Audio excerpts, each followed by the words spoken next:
اللہ کا نام لے کر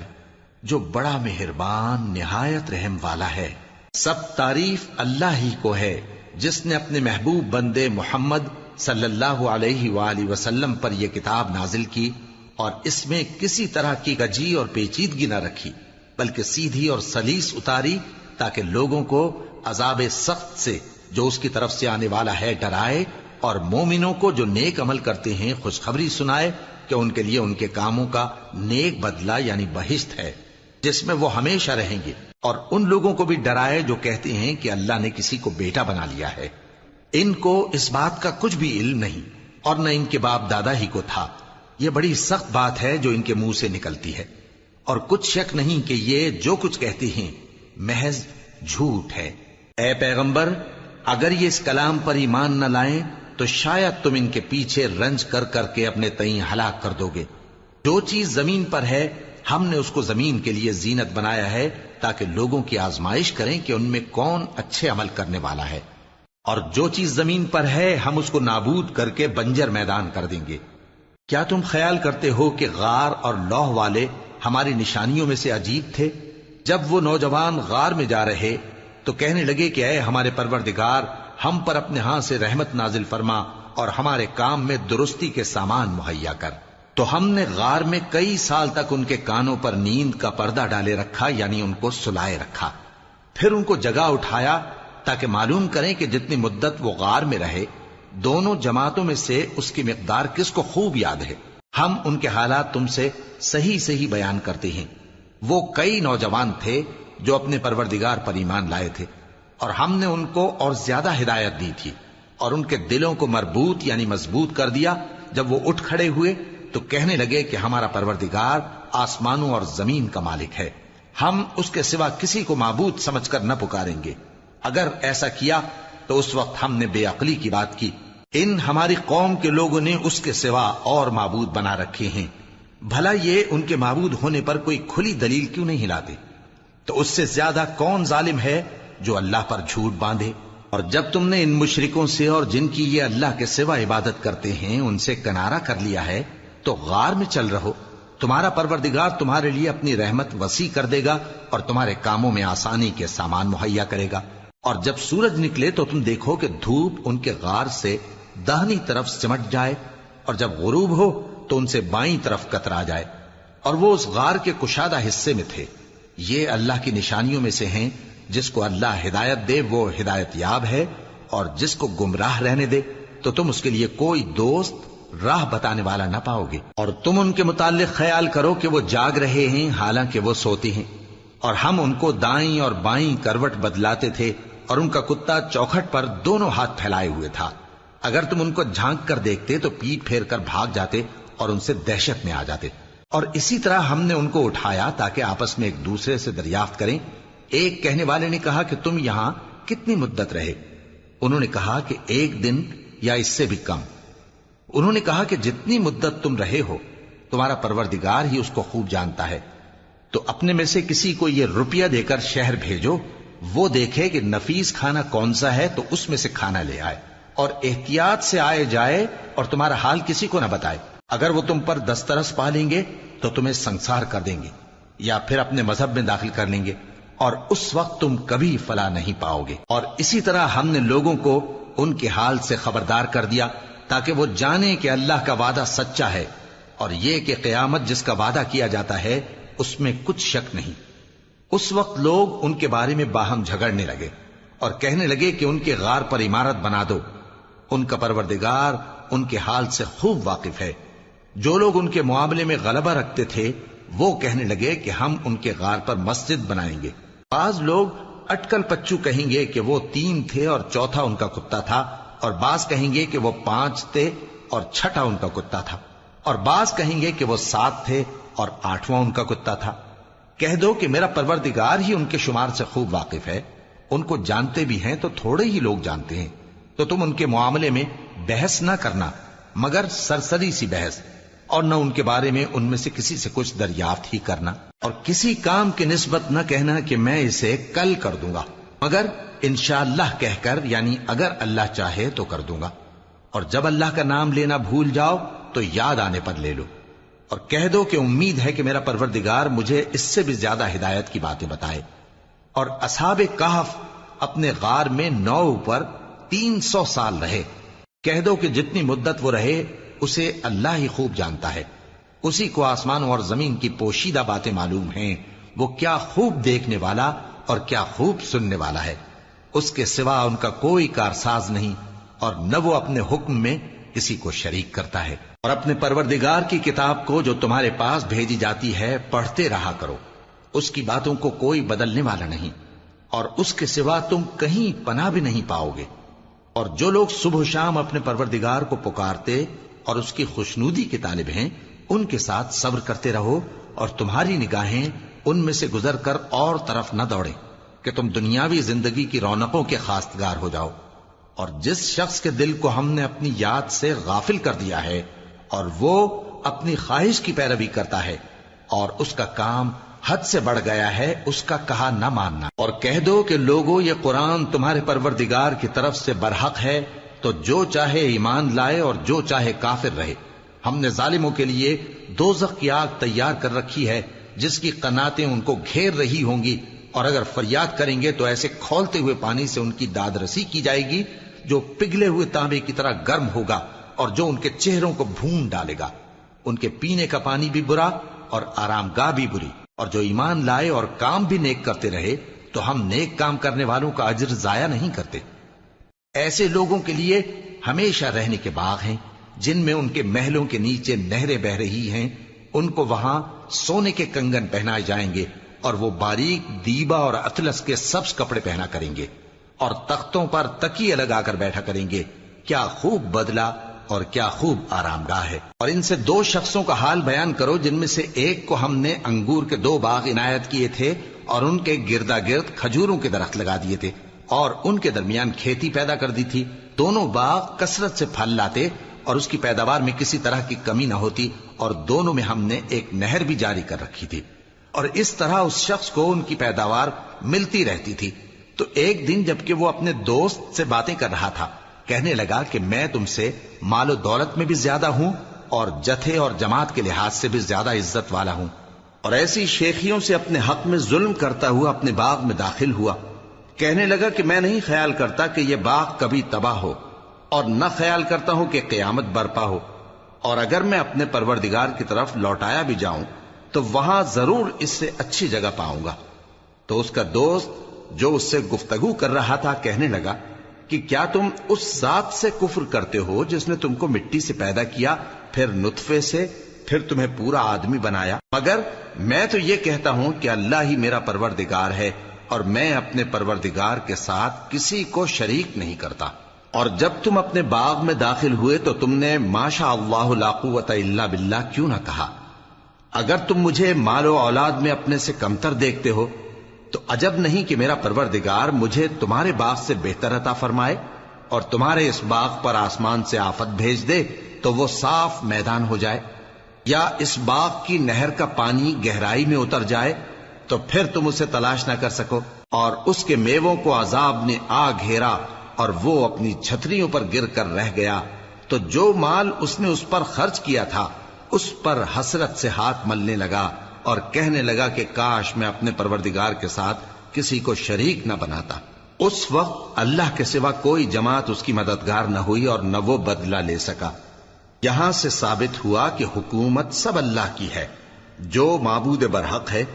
وہی بہترین ثواب عطا کرنے والا اور بہترین انجام لانے والا ہے۔ اور ان سے دنیا کی زندگی کی مثال بھی بیان کر دو کہ وہ ایسی ہے جیسے پانی جسے ہم نے آسمان سے برسایا تو اس کے ساتھ زمین کی پیداوار مل کر نکلی، پھر وہ چورا چورا ہو گئی کہ ہوائیں اسے اڑاتی پھرتی ہیں،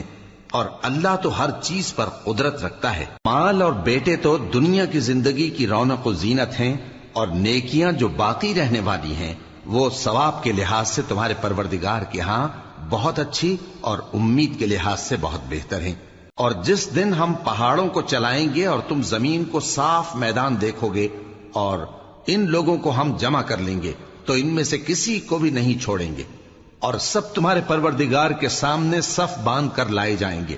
تو ہم ان سے کہیں گے کہ جس طرح ہم نے تم کو پہلی بار پیدا کیا تھا اسی طرح آج تم ہمارے سامنے آئے، لیکن تم نے تو یہ خیال کر رکھا تھا کہ ہم نے تمہارے لیے قیامت کا کوئی وقت مقرر ہی نہیں کیا، اور اعمال کی کتاب کھول کر رکھی جائے گی تو تم گناہگاروں کو دیکھو گے کہ جو کچھ اس میں لکھا ہوگا اس سے ڈر رہے ہوں گے،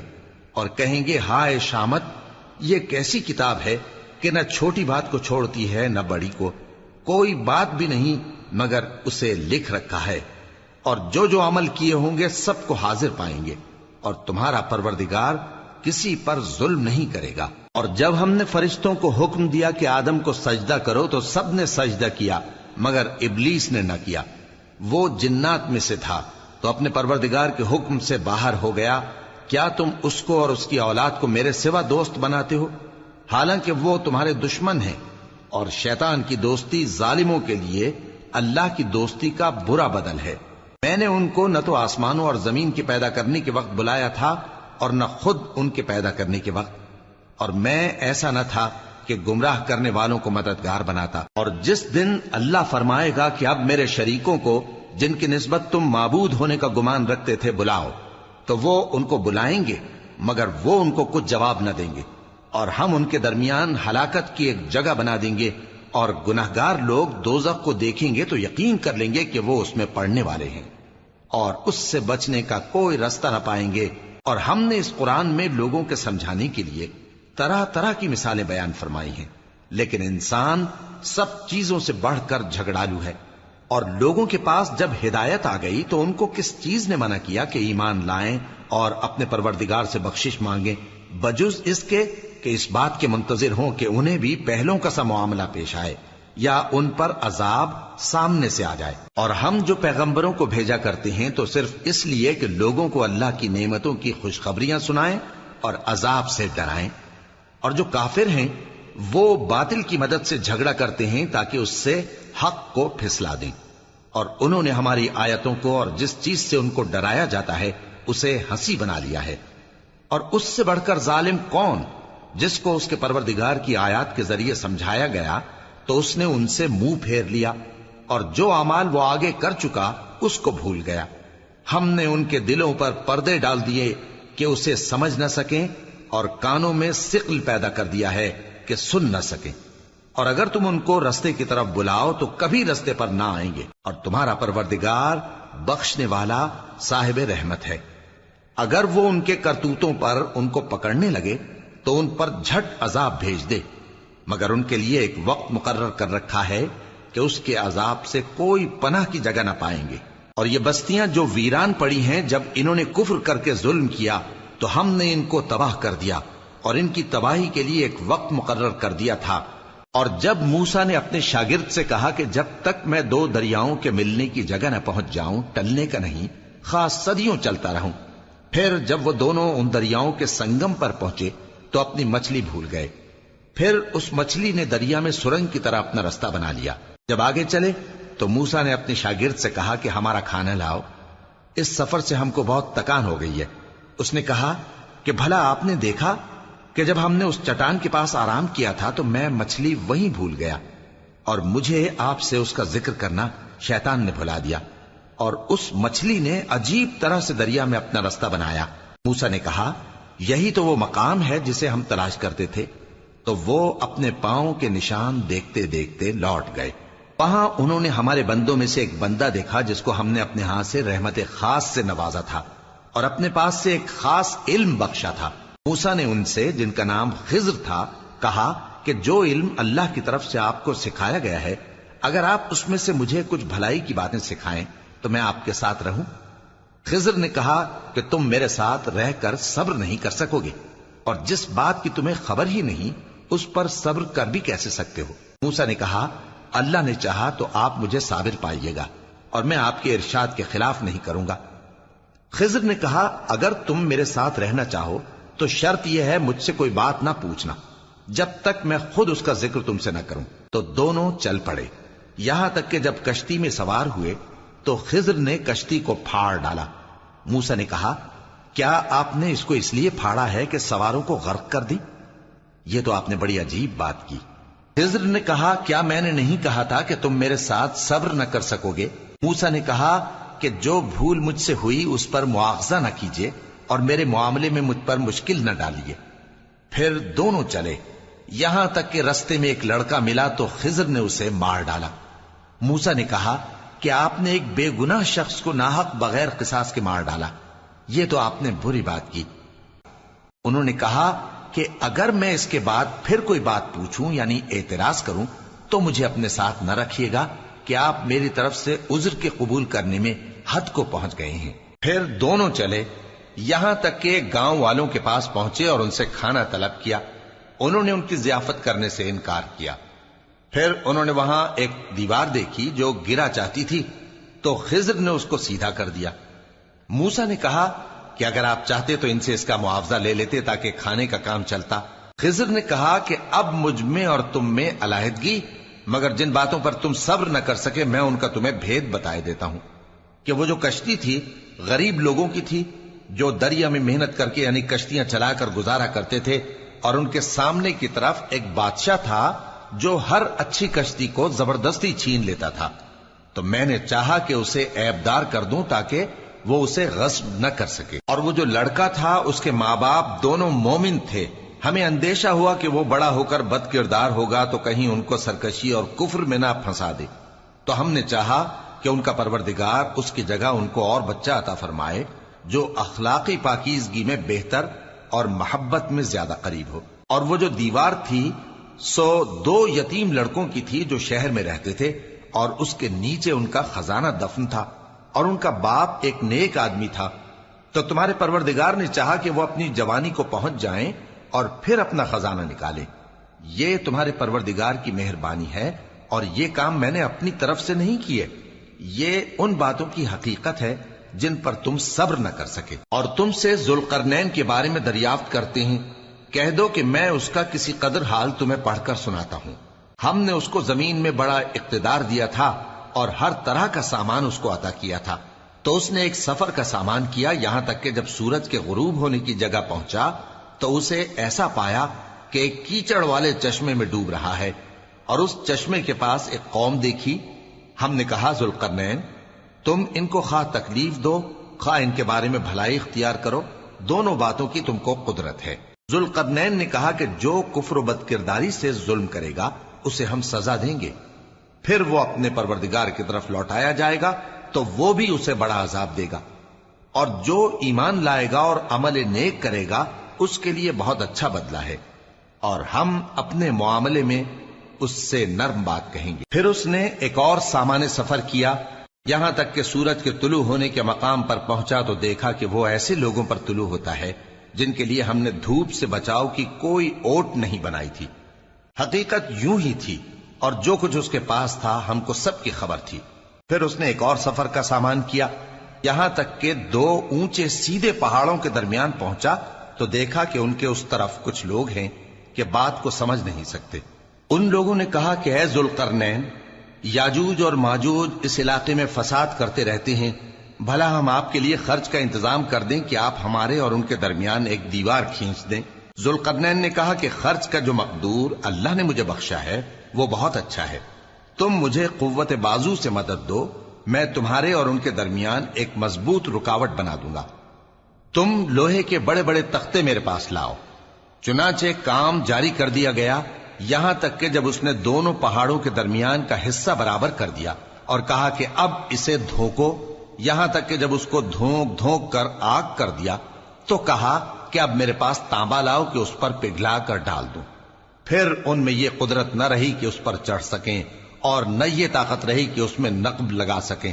بولا کہ یہ میرے پروردگار کی مہربانی ہے، پھر جب میرے پروردگار کا وعدہ آ پہنچے گا تو اس کو ڈھا کر ہموار کر دے گا، اور میرے پروردگار کا وعدہ سچا ہے۔ اس روز ہم ان کو چھوڑ دیں گے کہ روئے زمین پر پھیل کر ایک دوسرے میں گھس جائیں گے، اور سور پھونکا جائے گا تو ہم سب کو جمع کر لیں گے، اور اس روز ہم جہنم کو کافروں کے سامنے لائیں گے جن کی آنکھیں میری یاد سے پردے میں تھیں اور وہ سننے کی طاقت نہیں رکھتے تھے۔ اب کیا کافر یہ خیال کرتے ہیں کہ وہ میرے بندوں کو میرے سوا اپنا کارساز بنائیں گے تو میں خفا نہیں ہوں گا؟ ہم نے ایسے کافروں کے لیے جہنم کی مہمانی تیار کر رکھی ہے۔ کہہ دو کہ ہم تمہیں ایسے لوگ بتائیں جو اعمال کے لحاظ سے بڑے نقصان میں ہیں؟ یہ وہ لوگ ہیں جن کی دوڑ دھوپ دنیا کی زندگی میں برباد ہو گئی اور وہ یہ سمجھے ہوئے ہیں کہ وہ اچھے کام کر رہے ہیں۔ یہ وہ لوگ ہیں جنہوں نے اپنے پروردگار کی آیتوں کو نہ مانا اور اس کے سامنے جانے سے انکار کیا، تو ان کے اعمال ضائع ہو گئے۔ سو ہم قیامت کے دن ان کے لیے کچھ بھی وزن قائم نہیں کریں گے۔ یہ ان کی سزا ہے، یعنی جہنم، اس لیے کہ انہوں نے کفر کیا اور ہماری آیتوں اور ہمارے پیغمبروں کی ہنسی اڑائی۔ جو لوگ ایمان لائے اور عمل نیک کیے ان کے لیے بہشت کے باغ بطور مہمانی ہوں گے، ہمیشہ ان میں رہیں گے اور وہاں سے مکان بدلنا نہ چاہیں گے۔ کہہ دو کہ اگر سمندر میرے پروردگار کی باتوں کے لکھنے کے لیے روشنائی ہو تو قبل اس کے کہ میرے پروردگار کی باتیں تمام ہوں سمندر ختم ہو جائے، اگرچہ ہم ویسا ہی اور اس کی مدد کو لائیں۔ کہہ دو کہ میں تمہاری طرح کا ایک بشر ہوں، البتہ میری طرف وہی آتی ہے کہ تمہارا معبود وہی ایک معبود ہے۔ تو جو شخص اپنے پروردگار سے ملنے کی امید رکھے چاہیے کہ عمل نیک کرے اور اپنے پروردگار کی عبادت میں کسی کو شریک نہ بنائے۔ شروع